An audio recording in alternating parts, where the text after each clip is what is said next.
Welcome back to Combat Uplink. I'm Captain Matlock. Today we'll speed run a recap of UFC 328, the main and the co-main. We'll also talk about the MVP Netflix card, and then just a little bit of the UFC card happening this weekend. First, a lot of mixed opinions about Strickland and Chimaev. Some think it was entertaining, others think it was the most boring thing they've ever seen. Some hated the beef. Some thought it was a close fight, others thought Strickland easily won, and I just felt like if you ultimately had any opinion at all, somebody was going to have a problem with it. Leading up to the fight, I had tweeted that the beef between these two felt artificial. Maybe not completely fabricated, but more so a petty difference turned all the way up to 11 to, quote, sell the fight. And personally, I don't buy the Strickland gimmick. I don't like his persona. I think in general, he's just regurgitating tired and easy rage bait opinions that cater to the culture the UFC has developed over the past however many years. For me, I just think the Sean Strickland package kind of falls in the same aisle as Josh Hokett, maybe just on different shelves. The great Fenyo replied to my tweet. He said they're probably going to hug after it's all said and done. And we weren't far off, because not only were they buddy-buddy during the fight, Strickland admitted it was all for show. I'm surprised anyone bought into it, honestly. If Strickland's softcore porn level acting wasn't a convincing enough showcase of how fake this all was, just take a look then at how the Russian was acting like a loud American. Hasn't anyone learned that Russians and many other countries make fun of Americans for being loud, cocky, belligerent, ignorant idiots? Chimaev, in almost all contexts and scenarios, is the quiet Russian killer, just like all those that came before him. But now he's screaming about being Strickland's daddy at a press conference, and then people calling it one of the better press conferences we've had in a while. I suppose I can agree with that because everything has been so stale, but it still wasn't good. All fight week, all the media talked about or had questions about was the fucking security. Big week in awareness for security guards. Thank you for your service. As for the fight, I had two outcomes in mind. First being Chimaev slaughters Strickland in the first round and fight's over. The second outcome, Chimaev slaughters Strickland in the first round but doesn't get a stoppage. And now everyone is forced to watch 5 rounds of Chimaev versus Strickland. I was really hoping for Chimaev to buzzsaw through Strickland or Strickland to do some crazy shit. Now, I don't think the fight was the most boring thing I've ever seen. It looked almost exactly like the sparring footage aside from the first round, but I don't think it was entertaining in my opinion. Chimaev fought his fight in round 1, and then he fought Strickland's fight for the rest of it. I scored the fight for Chimaev, but in real time, just the vibes of it, just before they announced it, I was like, I'm pretty sure Strickland's going to get this. But to sum it up, the fight really made me feel nothing. Not empty, not full, just nothing. I think I'm more curious on what happens next for both these guys. It was a good performance for Strickland, though. You can't take that away from him. And Chimaev fought a strange fight. It was just strange. I guess I walked away with feeling that was strange. And then another topic I really don't care about, but still bothers me. I find it completely stupid when fighters and those working for the UFC as media members tell the fans and third-party media that these guys are just trying to sell a fight. Now, this fight isn't the first time this happened. It happens all the time. Shake the hand, be respectful after the fight, or maybe stick with the beef and keep the heat, but do not tell everyone you're just trying to sell a fight because that makes it fake. Whatever you say after that is null and void. Again, unless you're a gullible Joe Rogan type, you should have seen right through this fake beef anyway, but still, don't just tell everyone you're selling the fight. It's stupid. It's just a stupid thing to say. Didn't Chael Sonnen have a big beef with Brendan Schaub about this whole thing? What I watched the card for and what I was most excited for was Van and Tyra, which was an excellent fight. Van looked great, landed anything he wanted at the expense of getting taken down. I really was complimentary of the ref as well during this fight too, because there were a couple of opportunities he could have taken to stop the fight. The stoppage at the end, I kind of disagree with. Not going to die on the hill, but I really wish he would have let it go a little bit longer. It's a title fight, and sometimes fights are stopped way too early, these days especially, but overall I'd say good reffing. And before you say that he didn't call out the illegal knee, that's fine with me. It's a good mistake because it's a fucking stupid rule anyway. Shout out to the elders still getting it done. Bobby Green has replaced Cub Swanson as my favorite veteran action fighter to watch. Other than Doo Ho Choi, who I suppose is getting up there. Basically watching this weekend strictly for Superboy. And that sums up my feelings about UFC 328. How about this Netflix MVP card? I'm all for it. I hope it's a success. And I hope MVP takes it seriously and this is a long-term thing. Maybe they can compete with the UFC. Right? Maybe? Okay, probably not. It's a bit surreal to see Gina Carano back. She didn't look bad hitting mitts at the open workouts. I was pleasantly surprised. Ronda talking into a microphone still feels like knives in my ears, but she's doing her thing. The press conference had some good moments, but some questions from the media, I guess, it was bad. Who are these people? The open workouts, Gina looked good. Ronda is hinting at being the next Dana White or something greater, and Gina Carano saved freedom of speech and is yelling at Netflix to hire her to, quote, create stories, to make movies, and still beg for a job on a major platform. The fight itself, let's take a look at the tail of the tape between Ronda Rousey and Gina Carano. We have Ronda Rousey, 39 years old, Gina Carano, 44 years old. They weighed in this morning, 141.4 for Gina Carano, and Ronda Rousey weighed in at 142. Gina's a little bit taller, 5'8", Ronda 5'6", and the reach pretty much identical here, listed as 66.5 for Gina and 66 for Ronda Rousey. Now, Gina's last fight was in 2009. It was the loss to Chris Cyborg. 2016 was the last time Ronda fought. And we all know she was back-to-back losses. One to Holly Holm, one to Amanda Nunes. Ronda Rousey, no surprise here, huge favorite. And Gina Carano, heavy underdog.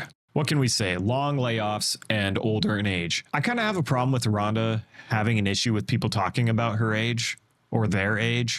She chalks it up to her being a woman since Francis Ngannou isn't being asked age-related questions. Now, given the fan base in MMA, I'd say that's very true. MMA fans, especially UFC fans, hate women. They are confused by these alien creatures. However, the only point I'd push back on in regards to Francis not getting questioned about his age is the fact that he's in the division where older fighters aren't so affected by age as the younger divisions, or the lighter divisions rather. I remember when Dan Henderson and Frankie Edgar, when they were fighting into their later years, almost every question was about age. So simply chalking up the age questions to Ronda simply because she's a woman isn't the entire story there. Age is a factor no matter how you want to spin the narrative. Largely, the consensus I've been seeing is Ronda Rousey, armbar, and probably in the first round. That does not sound at all far-fetched to me. I did get one reply to a tweet where this person said, if this is a real fight, Ronda is going to get knocked the fuck out. What are you even talking about? And listen, I am not going to disagree with that. There's a point to be made there. Unfortunately, there are just too many unknowns to take any kind of analysis seriously. Both have been away for a long time. Now, Ronda's last couple outings were beatdowns. Credit to Ronda, she may have been out on her feet against Nunes, but she wasn't knocked out cold like she was against Holly, so that's something. Is a well-placed straight right hand from Carano enough to get Ronda to react and allow Carano to unleash combinations until the ref has to mercy stop the fight, or even worse, Ronda gets KO'd? How about their conditioning? Ronda is the favorite, and for a good reason. Despite the time off and the damage taken, we are talking about an exceptional Olympic athlete. She looks in great shape headed into this fight. And yes, she may have had kids, but I don't think she got so far out of shape like Gina did. Obviously, she fought more recently than Gina. The game has also advanced in women's MMA. Not like a ton. And one could make an argument in recent years it's regressed. But I mean to say Ronda fought the tougher competition aside from Chris Cyborg, which, by the way, Gina put up a decent fight against her. Gina already considers this a victory. We're talking about someone who was really out of shape. Her words. She spent a lot of time just getting into shape. Her words. She's not even talking about fight shape. She just means in shape. I'd question if she's even in fight shape right now. She looks in great shape, but fight shape? I don't know if you can get into that unless you've had a few fights. Aside from that, she's at an exceptional gym at Syndicate with a great team and Coach John Wood. She has a major advantage as far as a game plan because Rousey's blueprint is out there. Gina isn't a hitter like Nunes, and she doesn't have movement and footwork like Holm.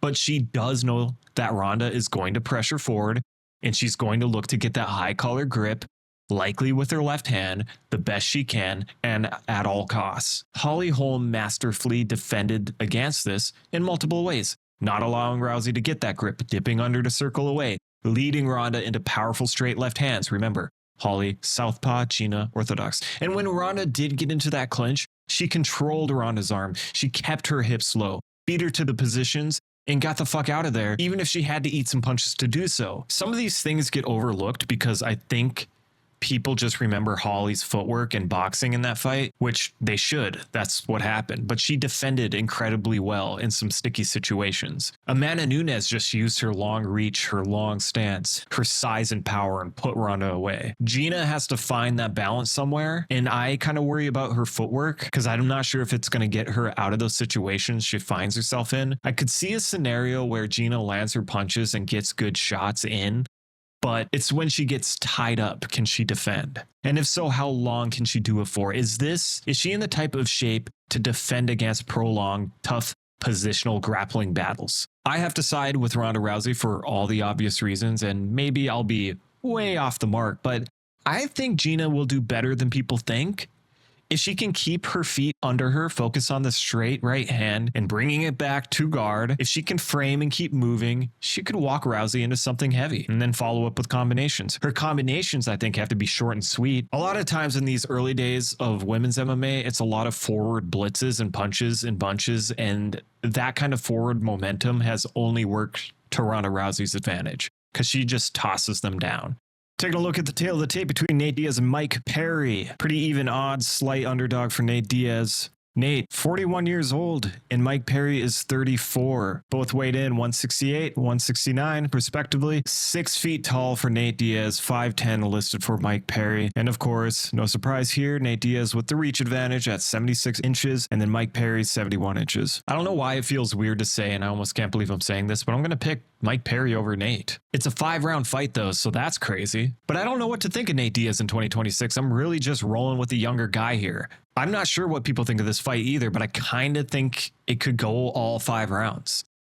I can just see this being a weird fucking fight, but fingers crossed it does not go 5 rounds and it ends inside the distance, and I'll go with Perry to do that. What I would really like to see is a classic Diaz style fight where he endures a lot of punishment and just keeps pecking away. Maybe gets a submission or a TKO late in the fight when Perry is exhausted. But I don't know. This is going to be weird. Let's all hope that Francis Ngannou finishes this fight in the first round because nobody wants to see this heavyweight fight go all 5 rounds. Tail of the tape here for Francis Ngannou versus Monstro Felipe Lins. So we have Francis, who is 39 years old. Lins is 40 years old, and Francis, the taller fighter at 6'4", with an 83-inch reach versus Felipe, who is 6'2", with a 78-inch reach. Obviously, Monstro is going to be a huge underdog here. That is no surprise against Francis Ngannou, who is a minus 1,400 favorite. This is crazy that MVP would make this fight 5 rounds when it's not technically a main event. They're calling it a triple headliner, which is just stupid because it's not, and there's no title on the line. So if Francis doesn't get a first round knockout, big fail for MVP and for Francis. But no matter the outcome, inside the distance is important. 5 rounds, guys. Heavyweight slop is a very real thing. And you want to put this heavyweight fight 5 rounds? What if it goes 5 rounds? Taking a look at the tail of the tape for David McGowan versus Albert Morales, we have David, who's 21 years old, versus a 34-year-old Albert Morales. Both have the same height, both pretty much the same reach, with Albert slight reach advantage at 71 inches, if you want to call it an advantage. David had a great fight against Tommy McMillan on Dana White's Contender Series. He's young, he's fucking good, and he's taking on a tenured MMA vet. This is an appropriate matchup for McGowan at this stage of his career. Personally, I think it should be higher on the card. I wish he would have fought for a higher position, and if MVP was actually interested in the long-term game of MMA, if they're thinking about this long-term, you want fighters like David McGowan. And maybe it's too early to tell, but I could see McGowan being a top 10 fighter in the UFC eventually. He's still very young and early in his career. Anything can happen. And then there's a bunch of other fights. Some good, some not so good. For the UFC, you know I'm always supporting my boy, Doo Ho Choi, the super boy. And despite the odds, I'm rolling with him. Okay? And I'm paying attention to Wellmaker. I'm hoping he blasts through Juan Diaz and gets back on track. I think Arnold Allen is in for a tough fight, but I'm pulling for him. He needs this one because in his last fight, he let his opponent surf on his back and do some weird gymnastics off of it. It's a close fight. Lots of things happening this weekend. Thank you for tuning in to Combat Uplink. We're out.